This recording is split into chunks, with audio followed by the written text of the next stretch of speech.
Hi friends, welcome to Vennila kitchen. இன்னைக்கு நம்ம கிச்சன்ல ரொம்ப சூப்பரான அருமையான முருங்கைக்கீரை பிரியாணி எப்படி பண்றதுன்னு தாங்க பார்க்க போறோம்.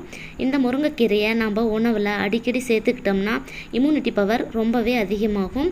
இப்போ இருக்கிற சிச்சுவேஷன்ல முருங்கைக்கீரையை அதிகமா குழந்தைகளுக்கு செஞ்சு கொடுப்போம்.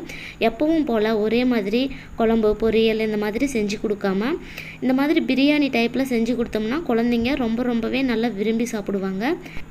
வீட்டில் இருக்கிற பெரியவங்களும் நாம்பளும் முருங்கைக்கீரையை உணவில் சேர்த்துக்கிறது ரொம்பவே நல்லதுங்க. வாங்க இப்போ இந்த முருங்கைக்கீரை பிரியாணி எப்படி பண்ணுறதுன்னு பார்க்கலாம். வீடியோக்குள்ளே போகிறதுக்கு முன்னாடி நீங்கள் இப்போ தான் ஃபர்ஸ்ட் டைம் நம்ம சேனல் பார்க்குறீங்கன்னா மறக்காமல் சப்ஸ்கிரைப் பண்ணிவிட்டு பக்கத்தில் இருக்கிற பெல் ஐக்கானையும் கிளிக் பண்ணிக்கோங்க. வாங்க வீடியோக்குள்ளே போகலாம். இந்த முருங்கைக்கீரை பிரியாணி பண்ணுறதுக்கு ஃபஸ்ட்டு நம்ம முருங்கைக்கீரையை நல்லா உருவி எடுத்துகிட்டு வந்துடணுங்க. இந்த மாதிரி நல்லா தண்ணியில் வாஷ் பண்ணிவிட்டு வடித்து எடுத்து வச்சுக்கலாம். இதில் சின்ன பூச்சிங்கெல்லாம் இருக்கும், அதனால் நல்லா வாஷ் பண்ணிவிட்டு 2 டைம் நல்லா வாஷ் பண்ணிவிட்டு அதுக்கப்புறம் நம்ம இந்த மாதிரி சல்லடை வச்சு நல்லா வடிகட்டி எடுத்துக்கலாங்க. ஸ்டவ்வில் குக்கர் ஒன்று வச்சுட்டு 1 டேபிள் ஸ்பூன் அளவுக்கு நெய் சேர்த்துடுங்க. நெய் சேர்த்துட்டு 3 டேபிள் ஸ்பூன் அளவுக்கு ஆயில் சேர்த்துடலாம்.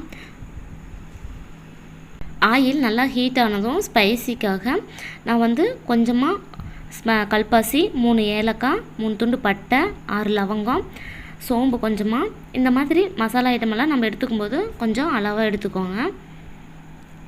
சேர்த்துட்டு இது கூடவே 1 கப் அளவுக்கு பெரிய வெங்காயம் கட் பண்ணி வச்சுருக்கிறேன், அதையும் உள்ளே சேர்த்துட்டு நல்லா வதக்கி விட்டுக்கலாம். வெங்காயம் நல்லா பொன்னிறமாக வர வரைக்கும் நல்லா வதக்கிக்கோங்க. இது கூடவே கொஞ்சமாக இஞ்சி பூண்டு பேஸ்ட்டு சேர்த்துடலாங்க. 2 டேபிள் ஸ்பூன் அளவுக்கு இஞ்சி பூண்டு சேர்த்துக்கோங்க. சேர்த்துட்டு இஞ்சி பூண்டோட பச்சை ஸ்மெல் போகிற வரைக்கும் நல்லா வதக்கிக்கோங்க. இஞ்சி பூண்டோட பச்சை ஸ்மெல் போயிடுச்சு. இப்போ கட் பண்ணி வச்சுருக்கிற தக்காளியை சேர்த்துக்கலாங்க. நான் இன்றைக்கி மீடியம் சைஸில் 4 தக்காளி பழம் எடுத்து கட் பண்ணி வச்சுருக்கிறேன், அதை உள்ளே சேர்த்துட்டு ஒரு வாட்டி நல்லா கலந்துக்கலாம். வெங்காயம் தக்காளி வதங்கிறதுக்கு கொஞ்சமாக உப்பு சேர்த்துட்டு நல்லா வதக்கிக்கோங்க. தக்காளி நல்லா நம்மளுக்கு வெந்து வரணுங்க, அது வரைக்கும் நல்லா வதக்கி விட்டுக்கோங்க. பாருங்கள், இந்த அளவுக்கு நல்லா தக்காளி வதங்கினதுக்கப்புறம் நம்ம இது கூட மசாலா ஐட்டமெல்லாம் சேர்த்துக்கலாங்க. 1 spoon garam masala, 1 spoon biryani masala, 1 spoon கறி மசால் பொடி சேர்த்துருக்குறேங்க. அது இது சேர்க்கும்போது ரொம்ப டேஸ்ட்டாக இருக்கும். 1/2 டேபிள் ஸ்பூன் அளவுக்கு மஞ்சத்தூள் சேர்த்துட்டு காரத்துக்கு ஏற்ற மாதிரி மிளகாத்தூள் நீங்கள் சேர்த்துக்கோங்க. நான் 1 டேபிள் ஸ்பூன் அளவுக்கு தான் மிளகாத்தூள் சேர்த்துருக்கிறேன். உங்களுக்கு எந்த அளவுக்கு காரம் வேணுமோ அதுக்கு தகுந்த மாதிரி சேர்த்துட்டு ஒரு வாட்டி நல்லா மிக்ஸ் பண்ணிக்கோங்க. மசாலாவோட பச்சை ஸ்மெல் போகிற வரைக்கும் நல்லா வதக்கிக்கோங்க. மசாலாவோட பச்சை ஸ்மெல் எல்லாம் போயிடுச்சு. இப்போ வாஷ் பண்ணி வச்சுருக்கிற முருங்கைக்கீரையை உள்ளே சேர்த்துடுங்க. முருங்கைக்கீரை நல்லா இதுலேயே எண்ணெயிலேயே வதங்கி வந்துடணுங்க. அப்போ தான் நம்மளுக்கு சாப்பிடும்போது கொஞ்சம் கசப்புத்தன்மை இருக்கிற மாதிரி தெரியாது. அதனால் முருங்கைக்கீரையை எண்ணெயிலேயே நல்லா வதக்கி எடுத்துக்கோங்க. முருங்கைக்கீரை முழுசாக வேண்டான்னு நீங்கள் நினச்சிங்கன்னா பொடியாக கட் பண்ணி கூட சேர்த்துக்கலாம். இதிலையே ஒரு கைப்பிடி அளவுக்கு புதினா தலையும் கொத்தமல்லி தலையும் சேர்த்துக்கோங்க. உங்களுக்கு புதினா கொத்தமல்லி வேண்டாம்னு நினச்சிங்கன்னா நீங்கள் ஸ்கிப் பண்ணிக்கோங்க. முருங்கை தலையோட கீரையே அந்த வாசமே நல்லா இருக்குங்க, அதனால் நீங்கள் அது வேண்டானீங்கன்னா நீங்கள் ஸ்கிப் பண்ணிக்கோங்க. இதிலையே 3 ஸ்பூன் அளவுக்கு தயிர் கொஞ்சமாக சேர்த்துடலாங்க. அப்போ தான் நம்மளுக்கு கொஞ்சம் டேஸ்ட்டு நல்லாயிருக்கும். அதுக்காக பாருங்கள், இந்த ஸ்பூனில் 3 ஸ்பூன் எடுத்து சேர்த்துருக்குறேன். சேர்த்துட்டு நல்லா ஒரு வாட்டி கலந்து விட்டுடலாம். பாருங்கள், நம்மளுக்கு முருங்கைக்கீரை தயிர் எல்லாம் சேர்ந்து மசாலாலாம் சேர்ந்து நல்லா எந்த அளவுக்கு முருங்கைக்கீரை நல்லா வெந்து வந்திருக்குன்னு. இந்த ஸ்டேஜில் நம்ம தண்ணி ஆட் பண்ணிக்கலாங்க.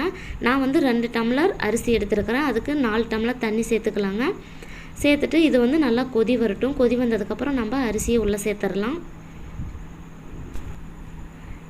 பாருங்கள், தண்ணி நல்லா கொதிச்சிருச்சு. இந்த ஸ்டேஜில் நம்ம வாஷ் பண்ணி வச்சுருக்கிற அரிசியை உள்ளே சேர்த்துடலாங்க. நான் வீட்டில் யூஸ் பண்ணுற சாப்பாட்டு அரிசி தாங்க எடுத்துருக்கிறேன். அதுலேயே நம்மளுக்கு உதிரியாக சூப்பராக நம்மளுக்கு பிரியாணி ரெடி ஆயிரும். பாருங்கள், தண்ணி கொதிச்சிருச்சு. இப்போ அரிசியை உள்ளே சேர்த்துடுங்க. எல்லாத்தையும் ஒரு வாட்டி கலந்துட்டு உப்பு இருக்குதா இல்லையான்னு பார்த்துட்டு லாஸ்ட்டாக கொஞ்சமாக உப்பு சேர்த்துக்கோங்க. சேர்த்துட்டு இது நல்லா ஒரு கொதி வரட்டுங்க. கொதி வந்ததுக்கப்புறம் நம்ம குக்கர் மூடி போட்டு மூடிடலாம். கொதி வரத்துக்கு முன்னாடி நீங்கள் லாக் பண்ணிங்கன்னா நம்மளுக்கு ஒரு இடத்துல அப்படியே மசாலாலாம் அப்படியே நின்றுக்குங்க. ஒரு பக்கம் சாப்பாடு நம்மளுக்கு நல்லா செட் ஆகி வராது. அதனால் ஈவனாக மிக்ஸ் ஆகணுன்னா ஒரு 2 நிமிஷம் நல்லா கொதிக்கட்டும். பாருங்கள், இந்த அளவுக்கு நல்லா கொதி வந்த பிறகு நம்ம குக்கர் மூடியை போட்டு மூடிடலாம். இது வந்து ஒரு 2லேருந்து 3 விசில் விட்டிங்கன்னா போதும், நம்மளுக்கு சாப்பாடு சூப்பராக ரெடி ஆயிரும். மூடி போட்டு மூடி வச்சிடலாம். இது வந்து ஒரு 3 விசில் வரட்டுங்க. 3 விசில் வந்துருச்சுங்க. ஓப்பன் பண்ணி பார்க்கலாம். பாருங்கள், எவ்வளோ சூப்பராக நம்மளுக்கு பிரியாணி உதிரி உதிரியாக கிடச்சிருக்குன்னு. இதை ஒரு கரண்டி வச்சு நல்லா அழுங்காமல் எடுத்து விடுங்க. ரொம்ப கிளறக்கூடாது. கிளறினீங்கன்னா நம்மளுக்கு சாப்பாடெல்லாம் உடஞ்சிரும். அதனால் இந்த மாதிரி லைட்டாக மட்டும் சாப்பாட்டை, அடியில் இருக்கிற சாப்பாட்டை மேலே எடுத்து விடுங்க. எடுத்து விட்டிங்கனாலே போதும். பார்க்கும்போதே உங்களுக்கு தெரியும் பாருங்கள், ஒன்றோடு ஒன்று ஒட்டாமல் எவ்வளோ சூப்பராக நம்மளுக்கு குக்கரில் முருங்கைக்கீரை பிரியாணி ரெடி பண்ணிட்டோம். இந்த மாதிரி நம்ம குழந்தைங்களுக்கு அடிக்கடி செஞ்சு கொடுத்தோம்னா அவங்களுக்கு ரொம்ப விரும்பி சாப்பிடுவாங்க. பார்த்தாலே உங்களுக்கு தெரியும் பாருங்கள், சாப்பாடு ஒன்றோடு ஒன்று ஒட்டாமல் எவ்வளோ உதிரி உதிரியாக நம்மளுக்கு கிடச்சிருக்குன்னு. இதுக்கு வந்து ஆயில் கொஞ்சம் சேர்த்து ஊற்றுனீங்கன்னா தான் நம்மளுக்கு இந்த மாதிரி உதிரி உதிரியாக கிடைக்கும். அதனால் ஆயில் ஃபஸ்ட்டு சேர்க்கும்போதே நீங்கள் கொஞ்சம் சேர்த்துக்கோங்க. நீங்களும் இன்றைக்கி இந்த மாதிரி முருங்கைக்கீரை பிரியாணி செஞ்சு பார்த்துட்டு எப்படி இருந்துச்சுன்னு கமெண்ட் செக்ஷனில் மறக்காமல் கமெண்ட் பண்ணுங்கள். நான் செஞ்ச இந்த வீடியோ உங்களுக்கு பிடிச்சிருந்துச்சுன்னா லைக் பண்ணி ஷேர் பண்ணுங்கள். மறக்காமல் வெண்ணிலா கிச்சனுக்கு சப்ஸ்கிரைப் பண்ணுங்கள்.